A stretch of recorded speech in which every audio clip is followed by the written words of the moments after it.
Hi, my name is Corey Smallcanyon. I'm a Navajo Indian from the Gallup, New Mexico area, and I'm here on behalf of the Onward Project. I've met them several times at the Navajo Mountain area through different community events, and they've asked me to share some family history information about my family. So, after thinking about it, I decided to share a story about my third great grandpa. This is him right here. His name is Atsidi, and he's in the center. On his side, the guy with the hat is a nephew of his, and on the other side is one of his plural wives. It's either his second or third wife, but I come from the first wife. I thought it would be fun to share a couple tidbits about Atsidi. First, he was the first Navajo year round resident of Navajo Mountain. But I want to share a story about him personally and a name change he went through. Atsidi means that he's a silversmith. He works with metals.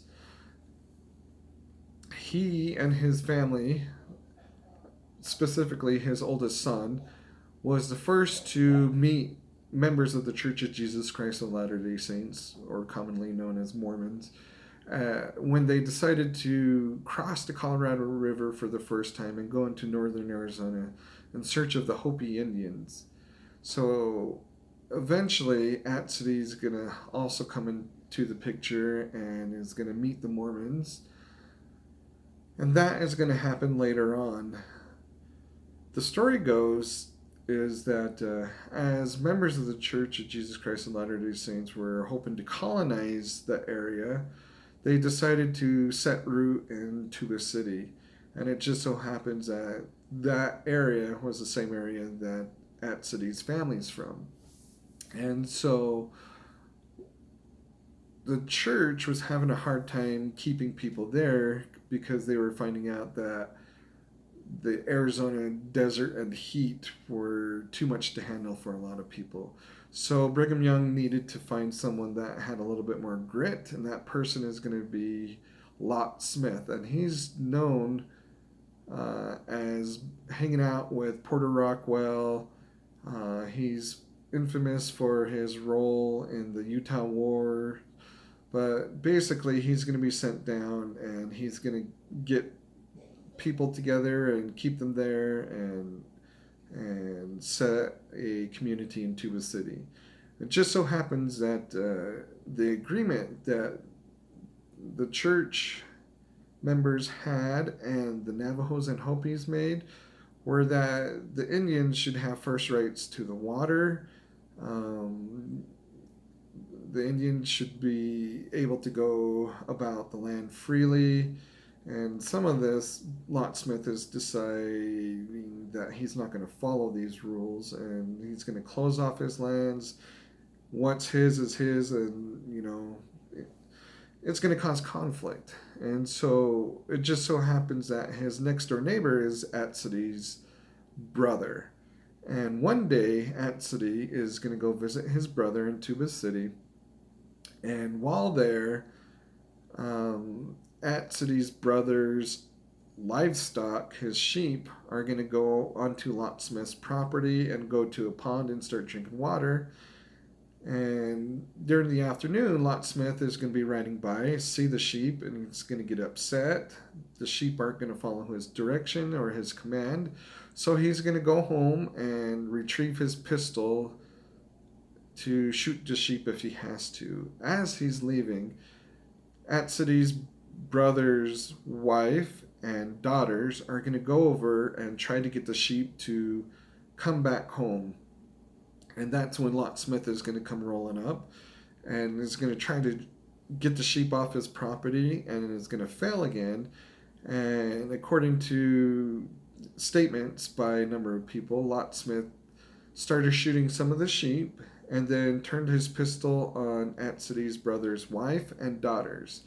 They're going to go take cover, and as the gunshots are ringing through the air, Atsidi and his brother are going to come rushing over to see what's going on, and is going to see see Lot Smith shooting Atsidy's brother's livestock. Conversation starts going on between both of them, saying basically, if you don't stop shooting my sheep, I'm going to start shooting your cows. And Lot Smith shot one or two more sheep, and that's when Atsidy or his brother shot a cow of Lot Smith, which made Lot Smith very angry, and he turned his pistol on Atsidy's brother and on Atsidy and started shooting at them. As a result, Atsidy returned fire. The first shot whizzed past the horse's ear and went by the saddle, but missed Lot Smith. But it spooked the horse, where it turned around and was about to take off. The second shot by Atsidy ended up hitting Lot Smith in the side from the back, which hurt him pretty bad, because at that point Lot Smith stopped everything and decided to go back home. And eventually, late in the evening, he ends up passing away. So during this time, Lot Smith's sons are trying to figure out what to do. Atsidy and his family decide to pack up and head for the hills because they know trouble's going to happen. And Lot Smith's sons decide to form a posse looking for the person who shot their father, not really knowing who they're looking for. And they can't find who it is, so they write a letter to the closest military base, which is at Fort Defiance, asking for the army to come out and support them in rounding up the Navajo who shot their father. The army decided to send one person to investigate what happened, and that man at the time was pretty fair in how he dealt with things, because he went to the Navajos to get their point of view. He went to the Mormons to get their point of view, and both sides are laying out their grievances about one another. And while this military investigator is talking with the Navajos, he's actually, the rumor has it is that he's actually talking to my third great grandfather Atsidy, saying, "Where is this guy?" And Atsidy's just like, "I don't know." And I don't know how hard they really searched for him, and I'll explain that in just a minute. But Atsidy's family went up to hide out. Lot Smith's family was upset, obviously, and Atsidy finally turned himself in to the military investigator. During this interview, the investigator asked, the common thing to do in any situation like this is to go to court. Have your day in court. Will you do that? Atsidy said, "Only if I could be promised a fair trial." And the investigator basically says, "Why don't you think you're going to get a fair trial?" And Atsidy's response is, "Well, I'm Navajo. I'm an Indian. That's why." The investigator decided to go see what would happen if he did go to court, if he could get a fair trial or not. And Atsidy got tired of waiting, so he took off. And it's going to be years and years before he's able to turn himself in again to have his day in court. While he's out and about, he ends up applying for an Indian allotment in the Tuba City area, continues living life, and so that's why I say I don't know how hard they really looked for him, because he's not too far away from where this incident took place.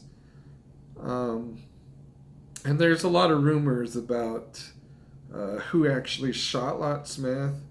After the research I've done for my master's thesis, a lot of those rumors are basically that, just rumors.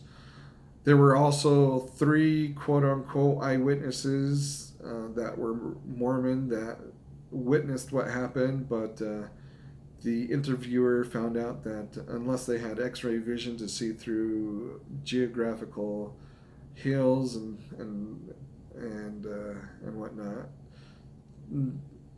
they had no eyewitness to the account other than Lot Smith and Atcity.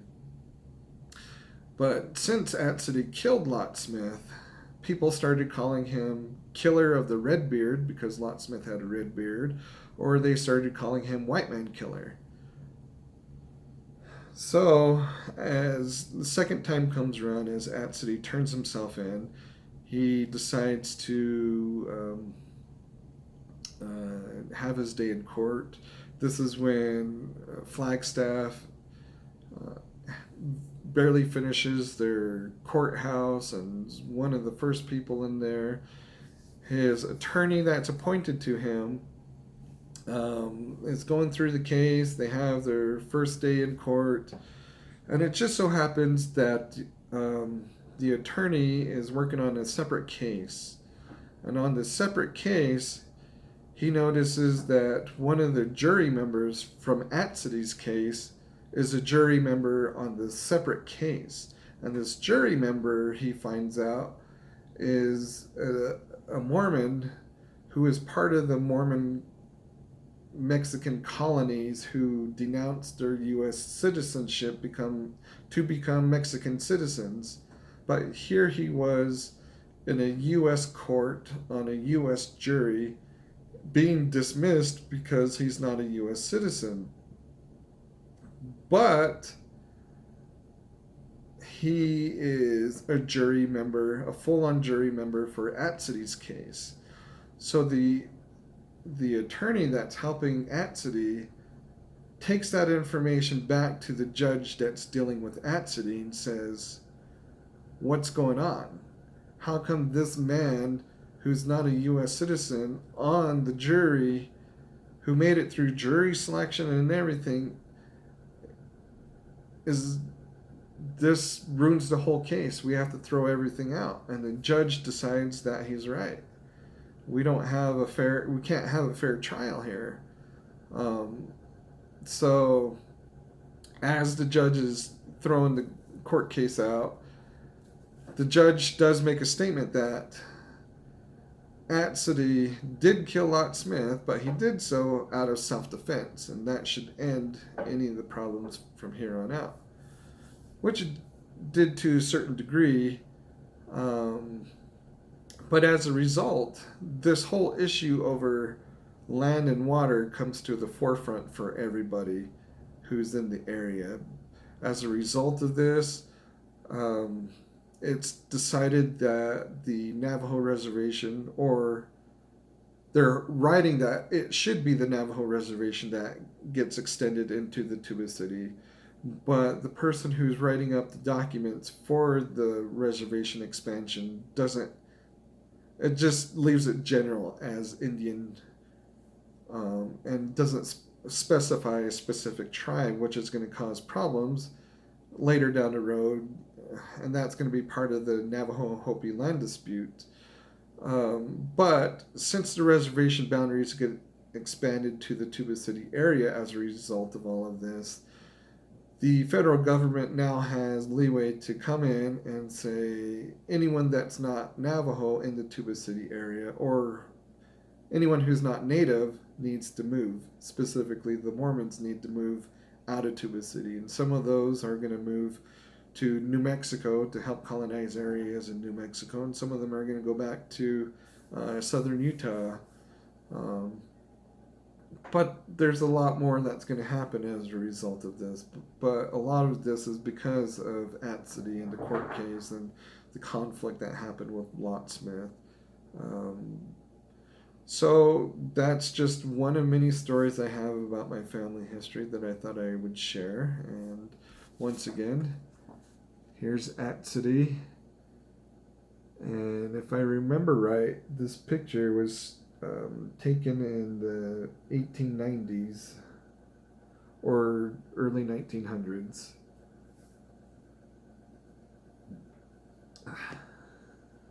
Thank you, and I'll see you guys later.